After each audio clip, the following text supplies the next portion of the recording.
Welcome back to my YouTube channel. So पिछले lecture में हमने इर्रेशनल नंबर की एक थ्योरम डिस्कस की थी।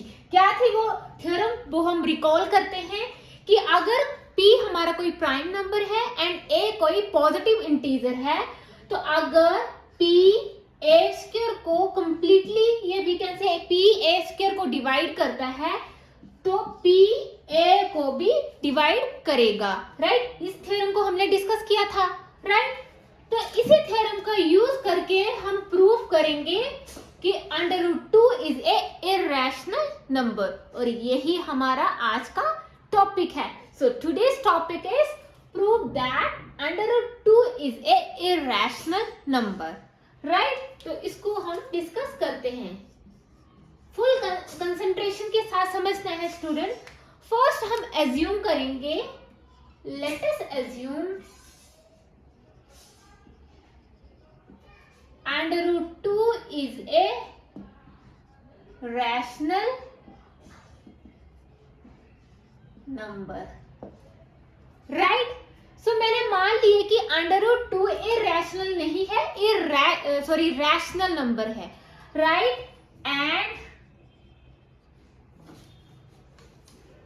And its simplest form क्या है? Least form.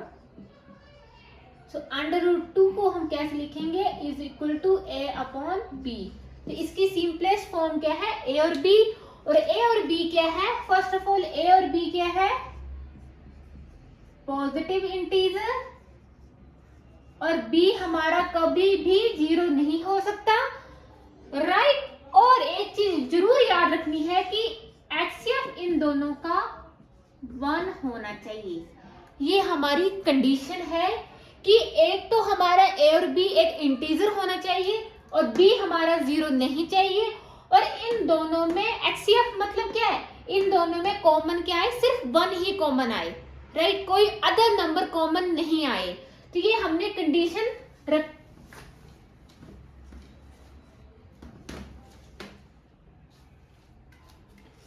ये हमने कंडीशन रख ली यहाँ पे कि इन दोनों में जो कॉमन आएगा सिर्फ 1 ही कॉमन आएगा। राइट, सो इसको हम इक्वेशन 1 मान लेते हैं। अब हम करते हैं स्क्वेयरिंग बोथ साइड। राइट, अच्छे से समझना है। तो √2 square is equal to a square upon b square. Right, √2 का स्क्वायर क्या आ गया? यहाँ पे लिख देती हूँ 2 इज इक्वल टू, वैसे आपने इसी नेक्स्ट लाइन में लिखना है 2 is equal to a square upon b square. Right, अब a स्क्वायर किसके इक्वल आ गया? 2b स्क्वायर, और इसको इक्वेशन नंबर, इसको इक्वेशन नंबर 2 दे दो। राइट, सो a स्क्वायर किसके इक्वल आ गया? 2b square. अगर हम 2b स्क्वायर को देखें तो ये इसमें 2 जो है कंप्लीटली डिवाइड करता है 2b स्क्वायर को। राइट, हम लिख सकते हैं यहाँ पे एज वी नो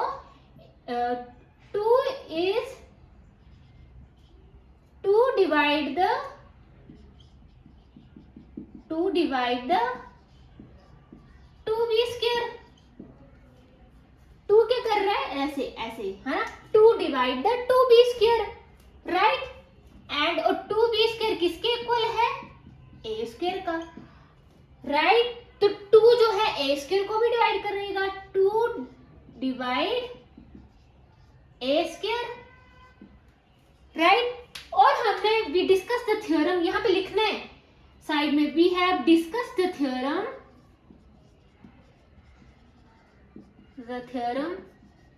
क्या डिस्कस किया था? अभी हमने यहाँ पे a b से रिप्रेजेंट किया है, तो किसी और नंबर के साथ हम रिप्रेजेंट कर लेते हैं।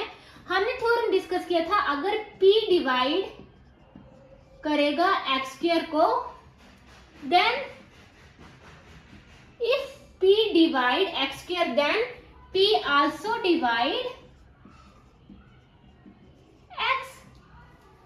राइट, ऐसे लिख के यहाँ पे लिख दो, देयरफॉर, इस थ्योरम का यूज करके, देयरफॉर 2 डिवाइड a। हमने बोला ना कि अगर 2 डिवाइड a स्क्वायर को कर रहे हैं तो 2 जो है a को को भी डिवाइड करेगा, ये हमने थ्योरम में डिस्कस किया है। हमेशा जब इस क्वेश्चन को सॉल्व करना है तो साइड में जरूर लिखना है कि जैसे कि हमने थ्योरम में डिस्कस किया था, जो भी डिस्कस किया था वो साइड में लिख दो, राइट। इससे एग्जामिनर अच्छे से समझ सकते हैं कि हाँ स्टूडेंट को अच्छे से क्वेश्चन समझ आता है, उसको मेथड, उसको प्रिंसिपल, उसको थ्योरम का पता है, राइट। तो 2 डिवाइड ए, और हमने बोला था इस तरह से बोला है ना, ऐसे करके, तो अगर 2a² को डिवाइड कर रहे हैं तो 2a को भी डिवाइड करेगा। और by the fundamental theorem of arithmetic लिख सकते हो, by the fundamental theorem of arithmetic 2 is a factor of a, therefore 2 is a factor of a, right.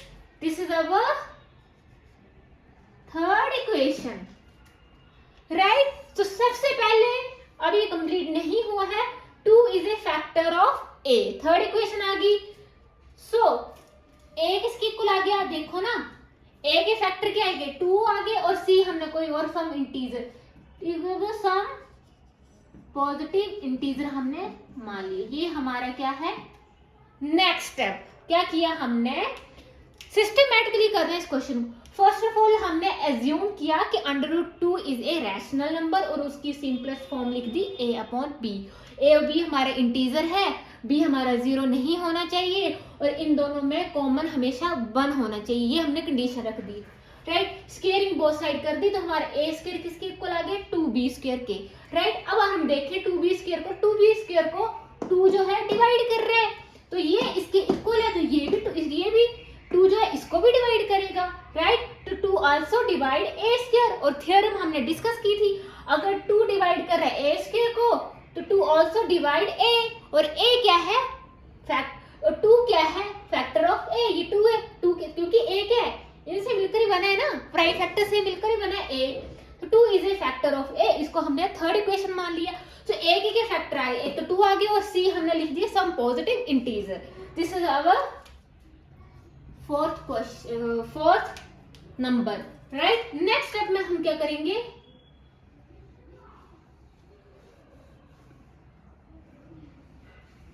अब हम वैल्यू पुट करेंगे, put in equation 2, put the value of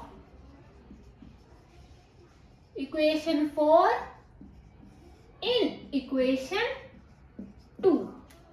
a की value यहां पे put कर देंगे इक्वेशन 2 में, क्या है, a², मतलब a की वैल्यू क्या पुट करनी है, 2c² is equal to 2b², तो यहाँ पे क्या आ गया, 4c² is equal to 2b², और 2 1 2 2 2 4, यहाँ आ गया 2c² और आ गया b², राइट। अभी मैं इसको फिर से रब करती हूँ, ये सारा हमारा इसका यूज हो गया है, जिसका यूज हो गया वो मैं फिर से उसको रब कर देती हूँ,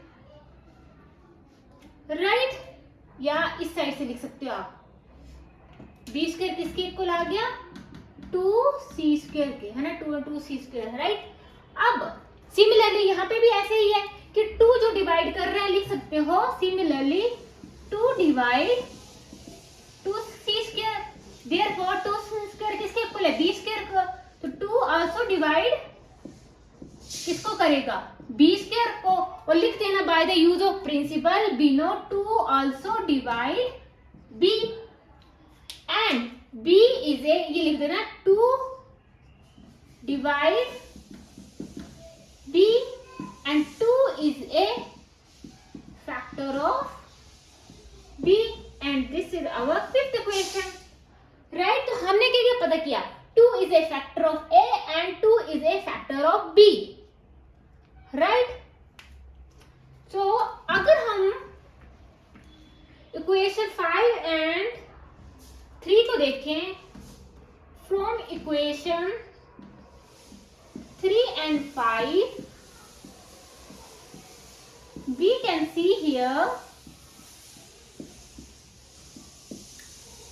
we can see here 2 is a factor of a and b, मतलब क्या हुआ, 2 is a factor of a and b, मतलब 2 इन दोनों में कॉमन है, बट हमारा क्या है, हमें तो a और b ऐसे लेने हैं जिनका कॉमन हमेशा 1 आए, ये तो बोल रहे 2 is a factor of a और b, 2 है या कॉमन क्या है, 2 है। तो ये क्या कर रहा है, जो हमारी कंडीशन को थी उसको कॉन्ट्राडिक्ट कर रहा है, राइट। नेक्स्ट लाइन में लिखो, इक्वेशन 3 और 5 में हमने देखा कि 2 is a factor of a and b, therefore but क्या करे, it contradict the fact that a and b only have one common factor। और यहाँ पे हमारा कॉमन क्या आ रहा है, 2 आ रहा है। सो ये जो हमने बोला था कि HCF हमारा क्या आना चाहिए, A और B का 1 आना चाहिए, मीन्स कॉमन फैक्टर 1 आना चाहिए, बट यहाँ पे हमारा कॉमन फैक्टर क्या आ रहा है, 2। तो जो हमारी एजम्पशन थी, जो हमने अज्यूम किया था वो रॉन्ग है, मतलब √2 हमारा रैशनल नंबर हमने अज्यूम किया था, वो एजम्पशन हमारी रॉन्ग है, मतलब √2 is A irrational number, therefore √2 is A irrational, लिख सकते हो। अवर assumption is wrong या अवर supposition is wrong, therefore √2 is a irrational number। तो ये हमने प्रूव कर लिया कि √2 is a irrational number, right. So next lecture में अब हम √3 का डिस्कस करेंगे कि prove that √3 is a irrational number। I think हमने अच्छे से इसको सिस्टमैटिकली समझा है कि कैसे इसको सॉल्व करना है, तो मुझे लगता है आपको कोई प्रॉब्लम नहीं आनी चाहिए ऐसे क्वेश्चन को सॉल्व करने में। So thank you so much students. For more videos please like, comment and subscribe my YouTube channel.